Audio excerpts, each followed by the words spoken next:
Hi, I'm Rich Edwards, the lead designer on Evil Genius 2 World Domination. And I'm Ash Tregay, the producer of Evil Genius 2. Evil Genius 2 is a satirical spy-fi lair-building game where you take on the role of a criminal mastermind. You're going to build an island lair, train a legion of diabolical minions, and perfect a doomsday device to take over, or maybe even destroy, the world. Today, we're here to show you some gameplay from the tutorial, giving us a good excuse to talk through a few of the core systems of the game that you'll be getting very familiar with on your road to world domination. At its heart, Evil Genius 2 is a lair builder. We give you an exotic island, we give you a horde of probably loyal and definitely disposable minions, but it's up to you to build the evil lair of your dreams.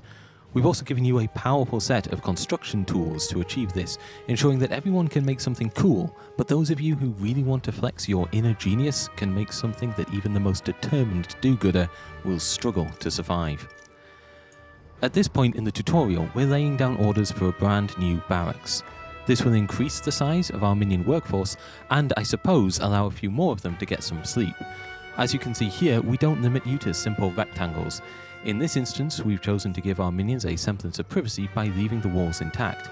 But any room in Evil Genius 2 can be connected to any other room in any fashion. If you're feeling especially brave, you could try building a lair with no internal walls at all. But we wouldn't recommend that unless you want to present your enemies with incriminating evidence as soon as they walk in through the entrance. Now, as you can see, we have other construction orders in place and our minions are working hard to carry out our wishes, constructing more generators in our power room. This is important because if we run out of power, we're essentially defenseless. None of our traps, cameras or doors will function, and that leaves us wide open to attack.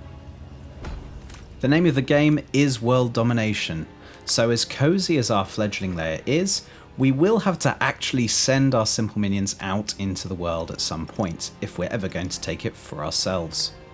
Control rooms, like the one we're building here, form the hub of your criminal empire as you extend your reach across the world stage.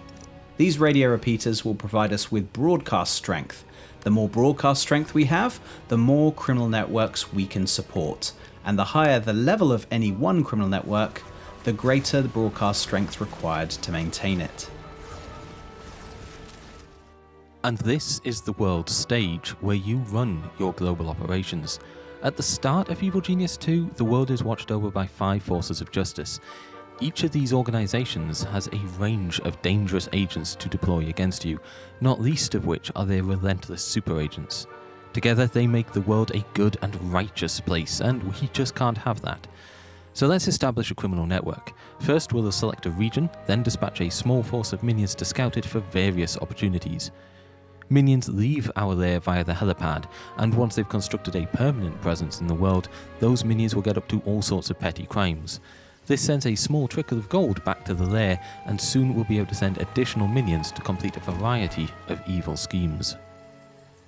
Evil Genius 2 is a narrative-driven campaign game, with a very definite beginning and end point. Either you'll live to rule the world, or you'll die in the attempt. Though either way, you're going to live long enough to see yourself become the villain. On your journey through each of our 4 campaigns, you'll encounter a cast of larger-than-life characters, from the super agents we mentioned earlier, to opposing crime lords, all the way down to the lowly minion we just saw, who we're about to send to commit a crime. Back on the world stage, we can see that there's a scheme available to us. Schemes represent opportunities within reach of our criminal networks, and they can range from the simplest bank robbery, like this one that will only take a few simple workers, to far more demanding heists, which offer greater rewards. No matter how complex though, you are the genius and your focus is the lair. Your criminal networks are more than capable of handling the minutiae of a scheme once you've dispatched the correct minions to carry it out. Be careful though, because the more active your global operations, the more attention you'll get from the forces of justice. The main objective of each campaign will ultimately be to take the world for yourself, but we also offer a broad range of side stories for you to explore along the way. Through side stories you can unlock more minion types, steal bizarre and unique loot items, and do battle with a host of charismatic crime lords and super agents. Whenever you see a new side story unlock, it's a safe bet there'll be something worth having at the end of it. In this side story, we're going to unlock the first muscle minion specialist, the Guard. Of course, none of our standard worker minions are fearsome combatants in their own right. They can generally do a little bit of almost everything without necessarily being good at, well, any of it. When it comes to these guys, menial tasks are the order of the day. So what should we do when our minions don't know something? We send them to kidnap an expert. Once you have a holding cell and an interrogation chair, you can extract basic information from your enemies. Of course, to do that, you'll need to capture them first. Here, interrogating this guard reveals to us their secret.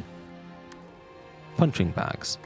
Now our minions have this critical piece of the puzzle, they can take it from there, under your direct instruction, of course.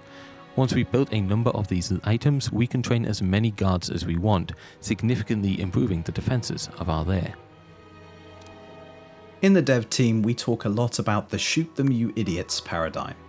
No self-respecting evil genius micromanages each of their minions individually, they just say, shoot them you idiots, and let the minions figure out the rest. As the evil genius, you'll be issuing orders to your minions, then watch as they set about implementing those orders as best they can. This same principle applies to everything from construction, to combat, to training more minions. So long as you have the correct training equipment in your lair, minions can train themselves to become more advanced specialists. But they'll train even faster if another specialist is available and on hand to teach them.